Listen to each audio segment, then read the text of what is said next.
Good evening, I'm Dan Eastgate, President of the Bismarck School Board. It's 5:15 on Monday, December 9th. I call this meeting to order.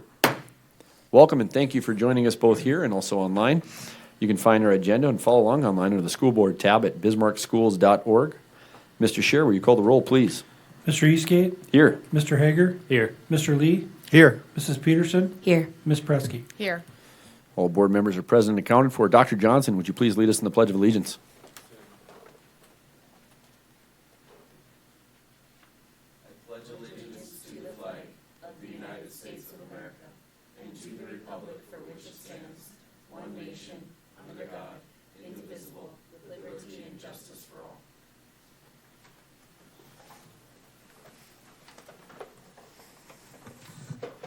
Item 1C, the BPS mission, vision, and values. The BPS mission is to empower every learner to thrive. The BPS vision states, together our strong relationships build inclusive, collaborative, and innovative environments that create agency and inspire a passion for learning, excellence, and discovery. The BPS values are inclusion, excellence, innovation, and leadership. You can also find a link in the agenda to the BPS strategic plan. Item 2 is to adopt the agenda. What are the wishes of the board? Mr. Hager. I move to adopt the agenda. Second. We have a motion and a second. Mr. Scheer. Hager? Yes. Lee? Yes. Peterson? Yes. Presky? Yes. Eastgate? Yes. Motion passes. Item 3 tonight is focus on success. We'll be looking at the fiscal year 24 financial audit, and giving us the report and being with us tonight is Mindy Piotz, partner from Brady Martz. Good evening. Good evening, board members. As Dan mentioned, I'm Mindy Piotz, a partner at Brady Martz, and we'll be going over the audit results for Bismarck Public Schools for 2024. We'll go over the opinions that we issue. I have some brief financial highlights, and then I'll end with some items that I'm required to communicate upon completion of the audit. So first off, regarding our audit opinion, the overall objective of the audit is to express an opinion on the financials, whether they are materially correct in accordance with GAAP or generally accepted accounting principles. Our audit is designed to obtain reasonable but not absolute assurance about whether the financial statements are free of material misstatement. And then lastly, we do have some guidelines that we are required to follow as part of performing our audit, and those are listed there or on the screen. So overall, on the financial statements, we are expressing an unmodified audit opinion, which is the highest level of assurance that we can provide over the financials, meaning they are materially in accordance with generally accepted accounting principles or the full accrual basis of accounting. In addition, we also perform our audit in accordance with government auditing standards, and we're required to review internal controls over financial reporting and test compliance. Again, we are issuing an unmodified opinion. There were no findings on this report, so again, it's a clean opinion. And then the last report we issue for our audit is performing what's called a single audit. This is an audit of compliance with the federal grants. And so the 4 grants that we tested this year were the Child Nutrition Cluster, Improving Teacher Quality State Grants, State and Local Cybersecurity Grant Program, and Title I. We issued an unmodified opinion, meaning that based on our testing, we found that the district was in compliance with the federal compliance requirements. However, we did have one finding that we did note, and that was over the Child Nutrition Cluster. The finding related to, as part of the federal grant, you're required to submit monthly counts of lunches and meals to the state, and the district changed software this past year, and they were not aware that they had to lock down the reports within their software. So as students were coming and going, those changes were being made in the system, so they couldn't recreate the counts reported on the actual reports that we were required to test. The district did agree with the finding, and as soon as we brought to their attention, took immediate action to get that corrected. If you want to see the full details of that, I would just note that it's on page 75 of the full audited financials, which I believe are linked in the slideshow. Moving on to some financial highlights. Overall, for the year as of June 30th, 2024, compared to 2023, cash and investments totaled about $18.5 million. I would just note that this is about $3.5 million less than last year, and you can see the breakout by each fund as noted on the screen. Looking at revenues and expenses by fund, I'll just focus on the general fund. Overall expenses were around $206.8 million, and that was offset by $207 million of revenue. So there was a slight increase of about $547,000 to the general fund balance this year. And then just noting the non-major funds, those include the student activities, the CRACTC, food service, CREA, and the debt service funds. And there's full detailed information of each of those funds in the financial statements. Looking at total expenditures for the general fund, so overall for the year, total expenditures were $206.8 million. This represents about 12.8% of the general fund balance, or that residual equity that's in the general fund. The school district does have a policy of maintaining at least a minimum of 10% of expenditures and recurring transfers as their policy for guidelines for how much to keep in that fund balance and not spending it too low. And so they're just slightly above that 10% at 12.8% this year. So I know that's something that they do monitor, and just noting that you're in compliance with your policy. Overall, regular instruction was the highest expense at $109 million, representing about 53% of the total expenditures, followed by special education at $40.5 million, or 20%, and then operations and maintenance at $16 million, or 8% of total expenditures. Moving on to the fund balance by each fund, so you can see the general fund ended at just slightly above $16 million at year end as of June 30th. The building fund actually has a deficit of $10.8 million as of June 30th. And then the non-major funds, which is a lot of all those other funds we just talked about, those are different colors because that money is either restricted by third party or it's been assigned for a specific use by what the fund was created for by management. The last item to look at on the highlights is just future debt payments and obligations of the district. So as of June 30th, you can see that the total outstanding debt for the district, general obligation bonds were around $98 million, and then notes payable of $26.9 million, followed by special assessments of $1.9 million. And then the table on the right just shows the total principal and interest payments going out towards the future. They don't actually increase towards the right. That's just multiple years being combined, as that's how it's presented in the notes to the financial statements. Then looking at the budget versus actual for the general fund. So overall revenues came in under budget at $5.2 million. And then total expenditures were also under budget by $7 million. So with that reduced revenue, the district offset and reduced their expenses in order to maintain that balanced budget. And then lastly, as part of our professional standards, we are required to go over some items with the board upon completion of the audit. Just noting that there are estimates made to the financial statements. And so we do look at those estimates, as that's really where an area is subject to management manipulation and potential for fraud. I would just note there were no sensitive estimates that really take a lot of objectivity when we're looking at it. But if there were, we would be looking at those as part of the audit.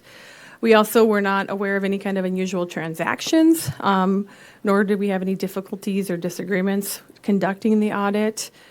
We also had no uncorrected misstatements, so no material journal entries were proposed as part of our testing. As part of our audit, we did request a representation letter from management, basically them stating that they've given us full access to all the information and that everything's properly recorded.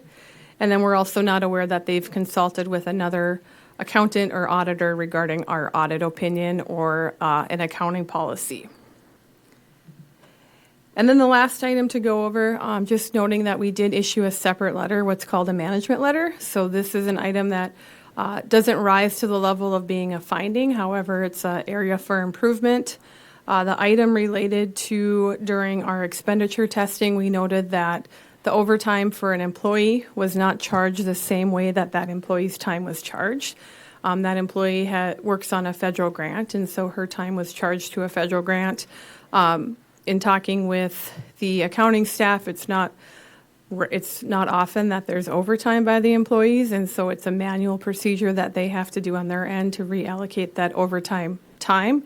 And so overall, the grant was undercharged, so they could have charged additional time to the grant, but the grant was undercharged. But just letting everybody know that there was an error and that they're looking at corrections to mitigate that. And then just putting my contact information, if you have questions or anybody watching has questions, it's on the screen. With that, I'd just like to thank Mr. Scherer and the Finance Department. I know the Accounting Department does a lot of work preparing for the audit and getting ready during the audit with all our requests, and we certainly appreciate that. So, any questions? Thanks very much, Ms. Piatz, both for the whole audit report and coming tonight to the meeting. Board members' questions. Board Member Lee. Thank you, President Eastgate. Mrs. Piatz, thank you. I really like the format. Is that a little different than we've seen in years past? I know the information's probably the same, but... Mr. Lee, I think it's an evolution of multiple presentations that I give throughout the year. I believe the financial information that I went over is similar to what we've presented maybe in prior years, but yeah. Thank you very much. I appreciate No, but it looked that. great, and thank you for the Thank you. report. Yep. Mr. Hager. Thanks, President Eastgate. Ms. Piatz, I had a question kind of going through the audit. You know, last year we had a couple of significant deficiencies that were addressed right away. I noticed that you tested them again. Do you do that again next year? Is there a certain amount of time that you test those for before you stop kind of looking for those things? Yeah, Mr. Hager and members of the school board. So we are required to look at prior year findings and ensure that there's been corrective action taken. If there would not have been corrective action taken, then we would still repeat those until that corrective action was taken. So thank you for bringing that up. But yeah, the findings last year were corrected and remedied, and we did look at that as part of our audit procedures. Board members, any further questions at all? Seeing none, Ms. Piatz, thanks again so much for your report. And we put it underneath the focus on success tonight. And when you see that the highest level of assurance a CPA firm can provide was given at all levels, we certainly consider that a success. So thank you. Thank you.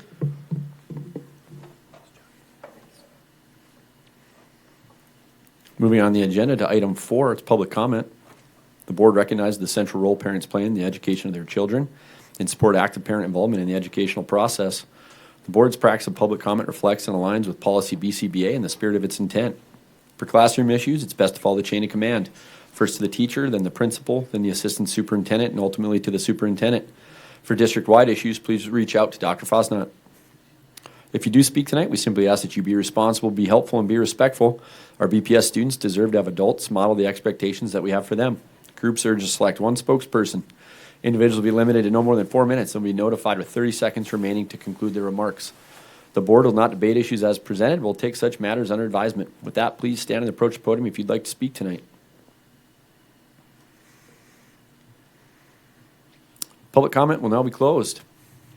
Item 5, monitor district operations. And I believe we're going to be going to item 5A, OE6, financial administration. Mr. Darren Scherer. Thank you, President Eastgate, members of the board.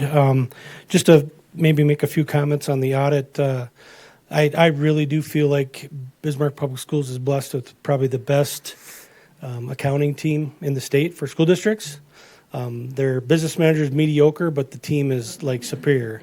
And I can't thank them enough for the work that they do every day to make sure that we're in compliance. As you know, once in a while we find things that are a surprise to us and we fix them as soon as possible.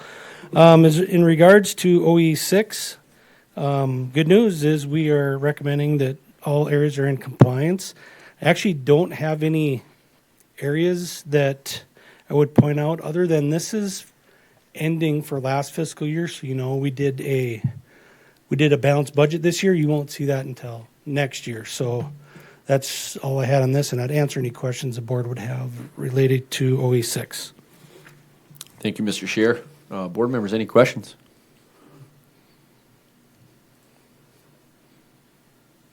Seeing none, how does the board find us on OE6, financial administration? Mr. Lee. Thank you, President Eastgate. I move that we approve OE6 financial administration as in compliance as presented. I'll second. We have a motion and a second. Any further discussion? Mr. Chair, the roll, please. Lee, Yes. Peterson, Yes. Prusky, Yes. Hager, Yes. Eastgate. Yes. Motion passes. And Mr. Chair, we do appreciate the entire county department and also your work as well, sir. So the deprecating humor is appreciated, but we do appreciate all the hard work you do for the district. Item 5B, the GC6 Annual Work Plan. We'll have a public reading, and then the board and Dr. Johnson may have any notes on that as well. I would just say that this is a work plan, again, related to our governance culture, and we'd ask, the board to consider retaining or amending the work plan as stated as a work plan. You might see, for example, we had talked about making a legislative connection with breakfast in January. Well, I think everyone here participated in that already last month. And so again, this is a plan that gives us a rough roadmap. Some of that adjusts based upon our opportunity to collaborate with our fellow legislators or where you as a board feels needed. So again, I think that it's been a good document to have clarity of the big picture, but again, knowing that some of those pieces move at times. Thank you, Dr. Johnson. Here's the public reading for GC6 Annual Work Plan. The board will follow an annual work plan that includes continual monitoring and review of all policies, dialogue sessions with ownership groups, and activities to improve board performance. Number 1, the annual planning cycle will end each year in November to allow the superintendent to properly align internal operational systems and processes. Number 2, the board's annual work plan for the next year will include A, scheduled dialogue sessions with ownership groups and persons whose viewpoints are considered helpful to the board. B, governance process improvement activities, including orientation and training of candidates and new board members in the board's governance process, and other discussions by the board about means to improve its own performance, especially board member knowledge and skills. C, scheduled monitoring of all policies. And D, other events and activities that are part of the board's responsibilities and interest. And anybody can see that we do have the annual work plan attached. Board members, any discussion? Mr. Lee. Thank you, President Eastgate. This is one of those documents that when we were implementing coherent governance that just made sense. It really details not just how we do our work, but when we do our work. So I think it's really at the heart of our governance model, and I would make a motion to retain GC6, the annual work plan. I'll second. We have a motion and a second. Any further discussion? Seeing none, Mr. Chair. Peterson, Yes. Prusky, Yes. Hager, Yes. Lee, Yes. Eastgate. Yes, motion passes. And how's the board find our school board as in compliance or out of compliance? I would move that the board is in compliance for the GC6 annual work plan. Second. We have a motion and a second. Any further discussion? Seeing none, Mr. Chair. Prusky, Yes. Hager, Yes. Lee, Yes. Peterson, Yes. Eastgate. Yes. Motion passes. Moving on to item 6 on the agenda. Item 6A is R 2.1, Academic Achievement, ELA. To Dr. Johnson.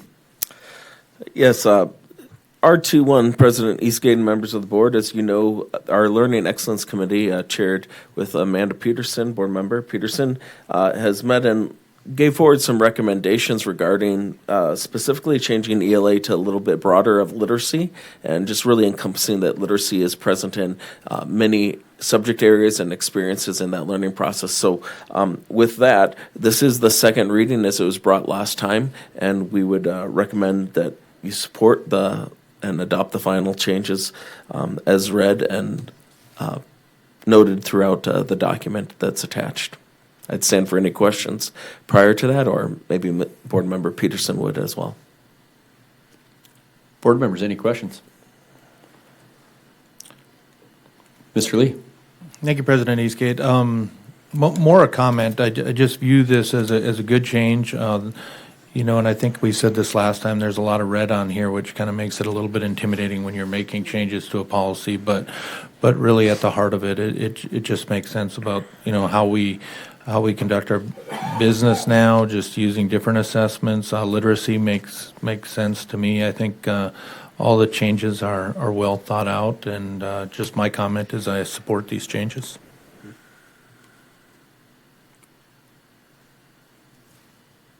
Board members, any further discussion? If not, we would entertain a motion, I believe, on this one tonight. Ms. Peterson. I would move that we approve the revised coherent governance results policy and supporting indicators for R21 academic achievement ELA for second reading and final adoption. Second. We have a motion and a second. Any further discussion? Mr. Scher. Hager, Yes. Lee, Yes. Peterson, Yes. Presky, Yes. Eastgate. Yes, motion passes. Item 6B, Career Academy Silver Ranch. Dr. Johnson. Mr. Chair may weigh in as well, but this request relates to an additional partition wall in the industry partner room at the Career Academy Silver Ranch. To save money, the district is performing the installation outside of the construction project. However, we've received additional donations that cover the cost of this project. So with the cost being around $76,887, we would recommend that you approve this, as again, this is coming from a private donation, which I think just really exemplifies our continued work at public-private partnerships, as we're doing some amazing work and continue to expand the opportunities for our students in the region here regarding that. But I would ask Mr. Scher if there's anything else that he'd like to comment. No, you covered it. I think the biggest thing with the timing of this is it makes a lot of sense to do this now versus later. So luckily all the stars aligned. We did meet with Board Member Peterson and Hager on the process, and we felt this was the best process moving forward. And just kind of for your information, the two donations we received, it was $100,000, so that more than covers this cost of the project. Also, that in the future you'll see one where we actually had a donation of carpet. If you remember, we didn't accept that alternative, and some of it we're leaving as concrete because it makes sense. It's a shop, but there's some other areas like the office and the industry training room that probably should have carpet, and we were able to secure a donation for that too. So you'll see that in the future, but timing wasn't as critical with that for lead time on the item. Thank you, Mr. Chair. Board members, any questions for Dr. Johnson and Ms. Peterson? Yeah, thanks, President Eastgate. Not a question, but a comment. And one of the things that, for those in the public, if you know what the rooms look like at the Career Academy that have the partition in that multi-purpose room, you'll know that room is used, I think, on the daily with multiple, obviously the school at the Career Academy itself, but also the community utilizes that space. And so I envisioned too, when we were having this conversation about a partition wall, I mean, it just makes sense because you're able to use that room for so many different purposes that span not only what is used by the facility itself in terms of the educational value, but also the community as a whole. So I just thought that it was a no-brainer to make sure that we make that room as multifunctional as possible. Thanks for that, Board Member Peterson. Completely agree. It's a great space, and like you said, it's used constantly for a number of different uses. Board members, I'd entertain a motion. Mr. Hager. I would move to approve the Career Academy Silver Ranch project for $76,887. I would second. Oh, sorry. We have a motion and a second. Any further discussion? I'm just going to say thank you to the donors. So, Absolutely. Mr. Scher, we have a motion and a second on the floor. Lee, yes. Peterson, Yes. Presky, Yes. Hager, Yes. Eastgate. Yes. Motion passes. Item 6C, we have board member school visit updates, and I know we do have a few tonight, so depending on who wants to go first, I see Mr. Hager's light is on, so he gets the bat lead off. Thanks, President Eastgate. I knew this was coming, so I left the light on for that reason to go first. I have a few that have piled up on me, but I'm only going to cover one tonight. So I'm going to cover Lincoln Elementary. So Lincoln Elementary is familiar to all of us. We were there earlier this year with the expansion and in addition that was put on to Lincoln, kind of touring that.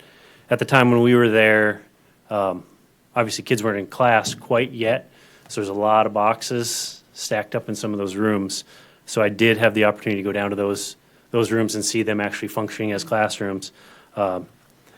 Miss Hertz, she mentioned that it's really nice having the school now kind of right-sized. In the past, they had the portables out back, and then not having to have kids in portables, everybody's in the building. And when you think about it, it's a big school. The largest elementary school in the state, over 90 staff members in the building. So it's a big building, but it definitely has this small town feel. So on the way down to go visit the new wing, ran into Officer Sauer, who said he likes to stop by when time allows and kind of walks the halls and greets kids. And he's a pretty popular character as a police officer. He told me he has stickers that are badge stickers, very popular with the kids, but he has to be careful because if he has a limited supply and he starts to give a couple out, he knows the kids are going to come running and he's going to run out real fast. So he may be a little stingy with his stickers at time. So as we toured the building, heard over and over again of how amazing the staff is down there and how they go and above and beyond. Miss Hurt just couldn't praise her staff enough. They talked about Erin, one of the custodians, who, when she picks up pencils as she's cleaning up, she'll stick them in her hair. And they were saying how the kids just get a kick out of it because at times she'll have over a dozen pencils sticking out of her hair, and they said she kind of looks like a monster, and they really get a kick out of it. And one person I know all of us met when we did the tour originally was Anthony, the head custodian. You guys remember Anthony? So this isn't going to come as a surprise to anybody. So they do a family dance at Lincoln. Anthony is the DJ. He apparently has a 90s jumpsuit he wears with a gold chain while he DJs. And further, when I thought about it, this didn't surprise me either. He's also the vice president of the PTO out at Lincoln. So I got to see Anthony again. Always smiles, just always appears to be extremely happy to be there. Just a positive attitude. I can see how kids really gravitate to somebody like him. He's just an exceptional guy. On the tour too, we went through the kitchen. You think again about the number of kids there and having to feed a lot of kids. So we get to meet the head cook, Andre, who happens to be a Lions fan, so he's having an exceptional year. Miss Hurt, who is a Vikings fan, they had some friendly banter as we were going through there. All in all, it was a great tour. It was fun to go back out. It was fun to see that edition have some kids in it and seeing it function as we hoped it would. So that's my Lincoln visit. Thanks, Mr. Hager. Ms. Peterson. Thanks. I feel like we're going from our largest elementary school to one of our smallest. I had the opportunity to visit Dr. Ravenberg at Prairie Rose Elementary, kind of down in that same neck of the woods, but very different size of school. You talked about 90 staff. She actually has 8 full-time staff and then a lot of different staff that I think just through our processes that we share a lot of staff between Prairie Rose and perhaps maybe Solheim, she mentioned some connections with Grimsrud with their instructional coaching staff. So I think that you guys have done a lot of really great work in making sure that that's kind of an efficient space with only 141 students currently at that day. But the person that greeted me right when I walked in, and I really like this practice for those that are doing that, but a young 5th grader named Charlie greeted me and took me onto a school tour. And I've been out at Prairie Rose a couple of different times. I actually, my own children attended Blast there, but I was limited to just their their gym space and and the outdoors. And that day that we went there was it was last week. I think it was there Thursday or Friday, and it was very, very cold before a little heat wave this weekend, but it was very cold. And I came at lunchtime, and a lot of them were making the transition between recess and lunch, and lots of rosy cheeks, and seeing just how those educators get those kids ready to go outside, get some fresh air, and then come back in. But Charlie was taking me around to the whole school. I mean, we were able to complete that tour relatively quickly because there are just very few classrooms. And I thought that it was, in each of the rooms, it was either empty or we were seeing them coming just back inside and getting settled, and just watching the teachers kind of play all of those different roles was great. When we got to the kindergarten classroom, it was kind of towards the end of the tour, and Mrs. Stoltz was there and reading them as they were kind of coming in, and that was a lovely classroom. Sometimes when we come in there on these visits, they may or may not know why we're there, but I was able to get my bucket filled because I had a lot of kids who just immediately came and gave me a huge hug, and just it was very, very sweet. But more importantly, I think what you feel like in a school of that size is a sense of belonging. You could tell that all of the students feel welcome. They know each other. Dr. Rebenberg knows all of the kids by name. I mean, it's a very intimate and fun environment to be a part of. So I really loved going into that kindergarten classroom where I could really get to see those kiddos. After that, we went back into the office and kind of just shared. And one of the other pieces that I think that Tabby does and that we've gotten to experience as a board is part of her portfolios is also to support a lot of the CTE efforts.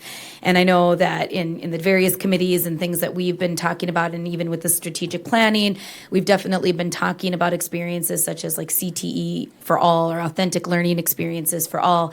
And I think that Tabby and her team kind of embody that. One of the places one of the rooms that we went to at Prairie Rose itself was a makerspace room with lots of different opportunities for students to go into that room. And I mean, there's a green screen in one corner. There's Lego wall over in the other corner. So just really utilizing a space in a very small school to be able to have that makerspace and those different experiences all the way down to the elementary level in terms of workforce development.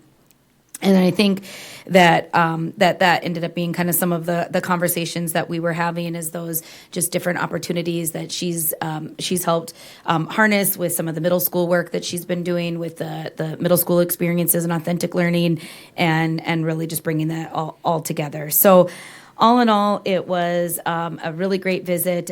She highlighted, and I've highlighted this in a couple of and I've highlighted it because the principals themselves have highlighted the certification levels that they're doing for the high reliable schools. And so Tabby emphasized that she was working at level 2 certification, which is kind of an instructional framework, and her team had really been putting a lot of work and effort into that instructional framework. And she really credits her team and that small school structure for that shared decision making and that ability to kind of put it all together.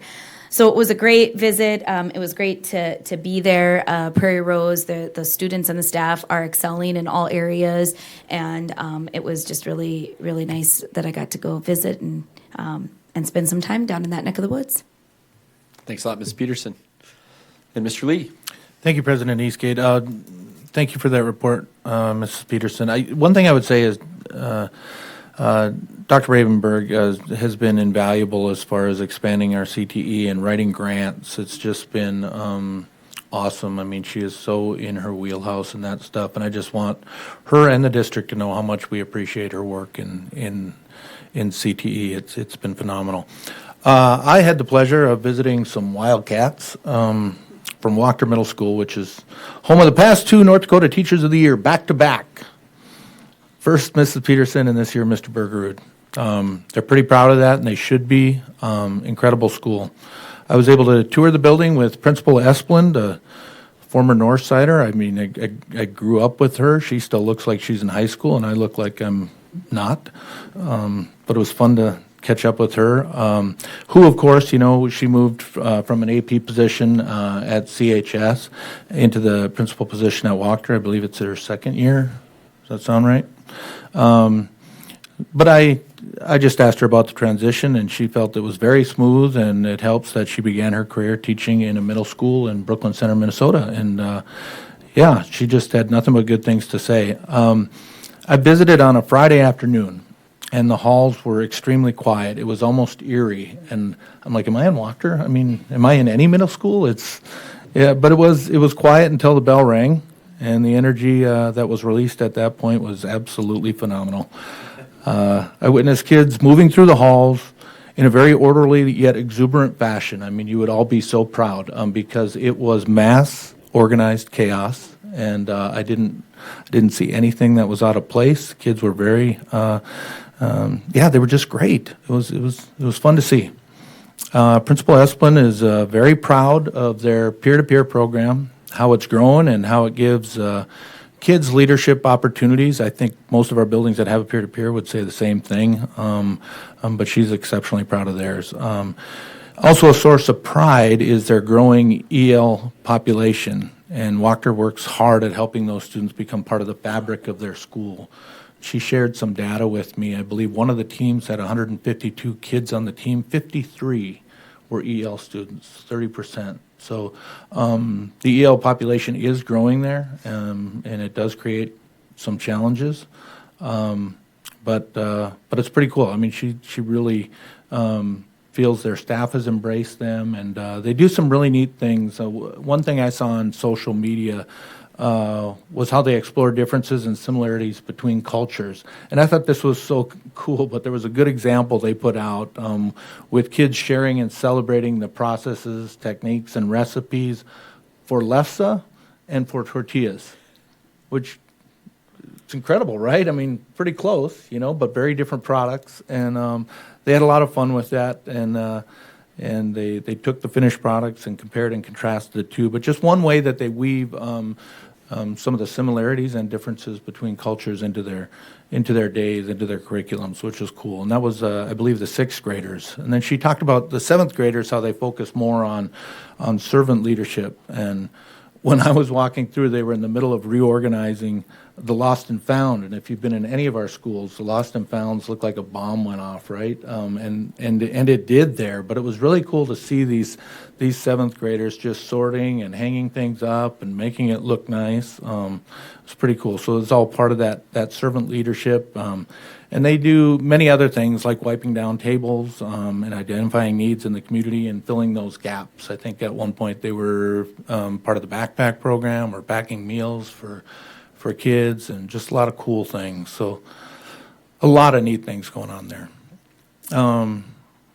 Principal Esplin has a young tech department, as she put it, which is working with fellow teachers to provide new opportunities to students through collaboration and ingenuity. And she was really excited about some of these teachers kind of taking things to the next level. And the layout of the building, as we were walking through, you can tell it's, we've kind of added on, but they've done a really good job of kind of reinventing their wings where 6th and 7th and 8th grade, even where their teams are. It's not easy because the building wasn't necessarily designed, but it does actually have almost a pod-like feel, like we have at Horizon.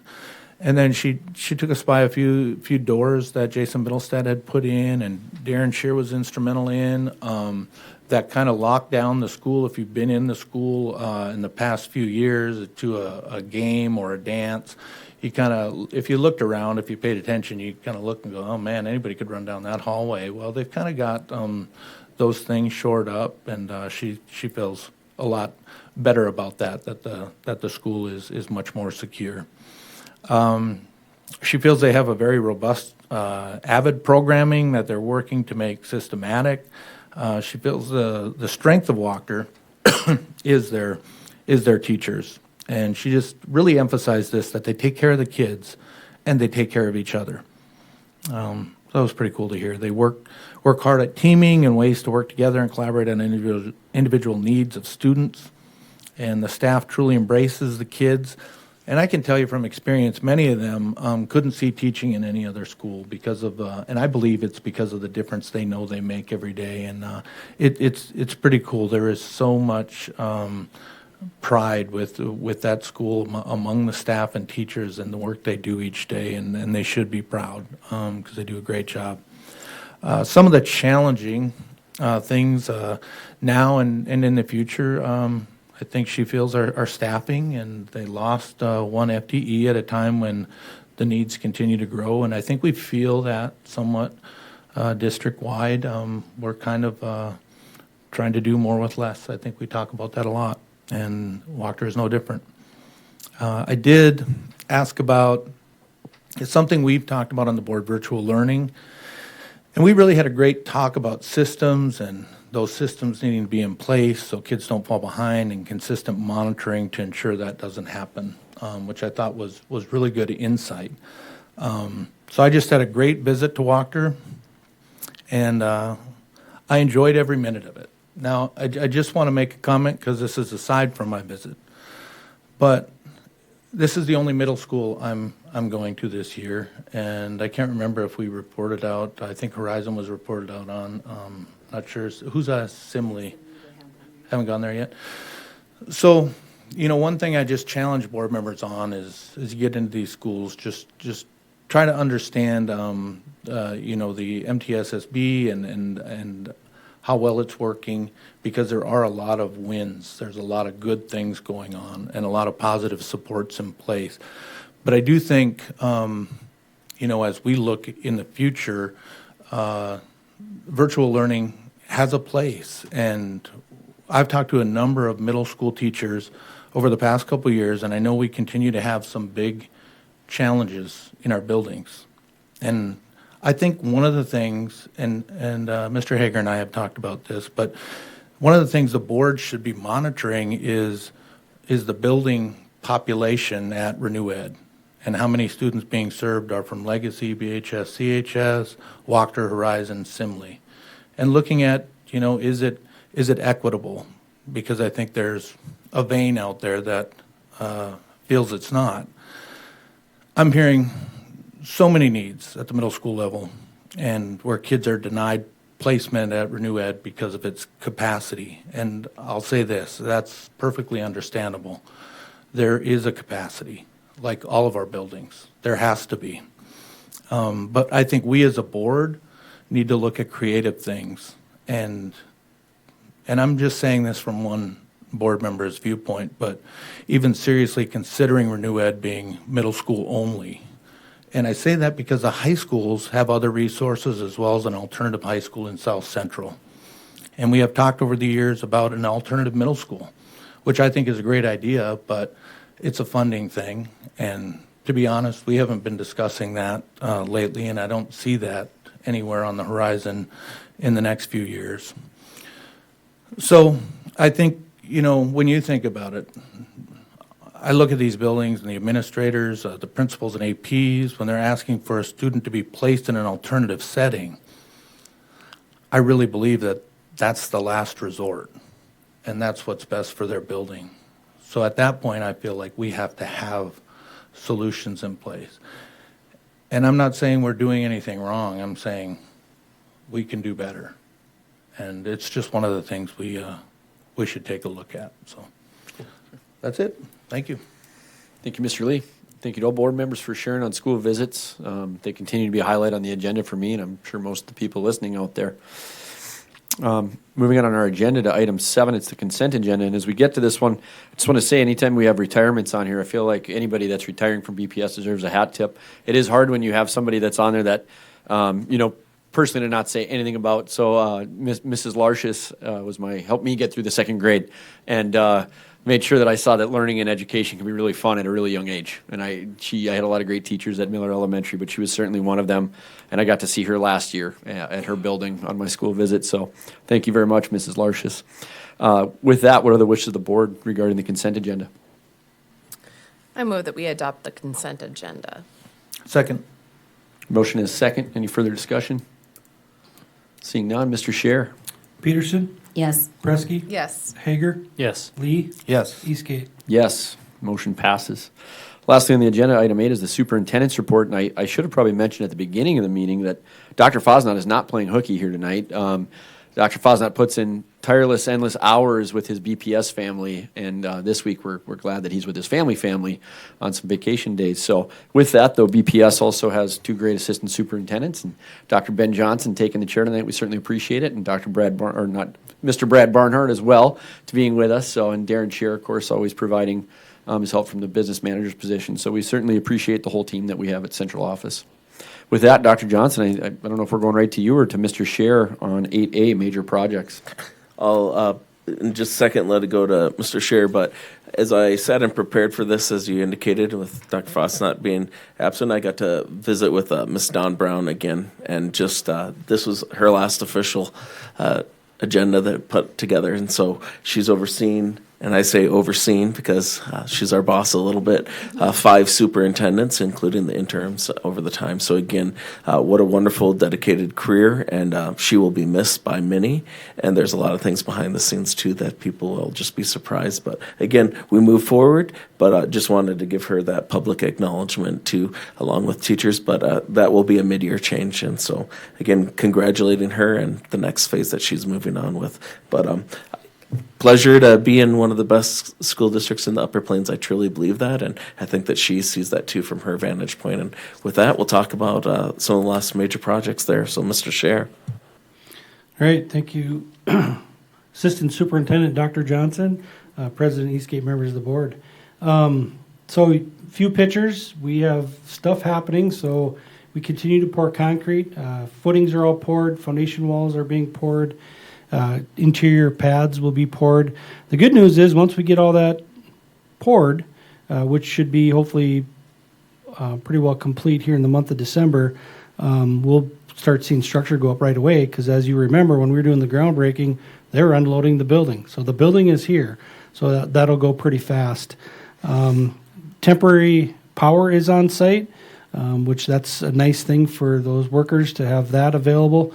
So MDU is on site to the site, and we're getting ready. We're actually pouring the north foundation wall first so we can get actually utilities stubbed into the building, one of the first things. In addition, you'll have the financials in front of you, and I would answer any questions that you may have related to the project. Board members, any questions for Mr. Scheer? Board Member Lee. Thank you, President Eastgate. No questions, Mr. Scheer. I do have a comment with Don Brown, and thank you for reminding us. But she was so valued by everybody she worked along with. But it was really her and Dr. Ben Johnson who were probably the most trained in our coherent governance when we rolled that out. And both of them put in just a ton of extra time, above and beyond, is what I would say. But I've seen Dawn do that time and again. She's going to leave some big shoes to fill, and she did a great job. And certainly wish her the best in her retirement. But yeah, she will be missed. Yeah, and if that's a second, I'd like to give a third as well. I wish Dawn was here tonight. She really is amazing. I mentioned earlier the BPS family, and you kind of alluded to it, Dr. Johnson. Dawn's the boss. I mean, let's when you go into that office, she's definitely helping us all kind of run that show when we show up for meetings and everything. So, Mr. Lee just said it as well, both behind the scenes as well as in front at a lot of meetings that go on there. She's been amazing, and yeah, we will certainly miss her. So. She probably won't appreciate that I did this, though, but I just had to have that opportunity because, as you said, just so much work. She's brilliant and very compassionate lady, and will be missed because I get to see her every day and all that. But absolutely, above and beyond. Thank you, everybody. With that, all agenda items have been considered. I declare this meeting adjourned.